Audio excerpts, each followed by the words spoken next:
राज्यभरात पावसाचा जोर वाढला। मुंबईसह उपनगरात रात्रभर मुसळधार। मुंबई ठाणे रायगडला पावसाचा ऑरेंज अलर्ट तर पालघर पुणे घाटमाथ्याला रेड अलर्ट जारी। हवामान विभागाकडून सतर्क राहण्याचं आवाहन। पालघरला पावसाचा रेड अलर्ट। जिल्ह्यातील सर्व शाळांना सुट्टी जाहीर। नागरिकांनी सतर्क राहण्याच्या सूचना।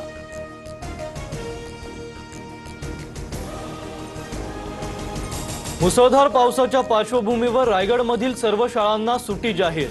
रायगड रत्नागिरीला 2 ते 5 जुलै दरम्यान ऑरेंज अलर्ट जारी। प्रशासनाकडून नागरिकांना काळजी घेण्याचं आवाहन।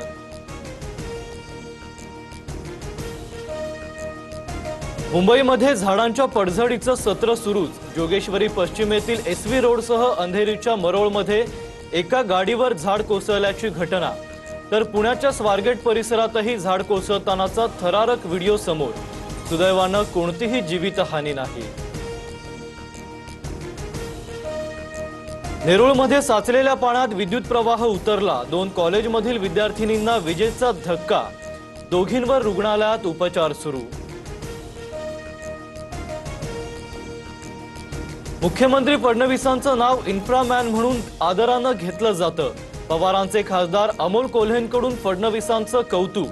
तर अद्याप कुठल्याही पक्षाची ऑफर आली नाही, आल्यास विचार करू। कोल्हेंचं भुवया उंचावणारं विधान।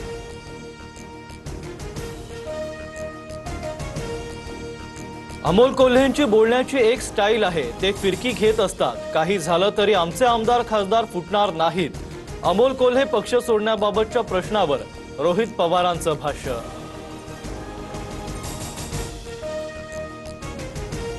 सचिन अहिर बिनविरोध विधान परिषदेच्या उपसभापतीपदी। अहिर चळवळीतून आलेलं नेतृत्व। मुख्यमंत्री फडणवीसांसह उपमुख्यमंत्री शिंदेंकडून कौतुक।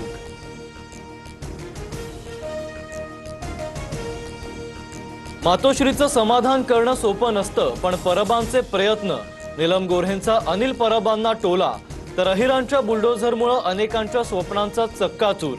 परबांचाही गोऱ्हेंना प्रतिटोला।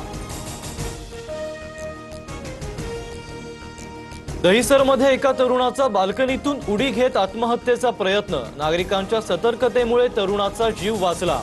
सोशल मीडियात व्हिडिओ व्हायरल।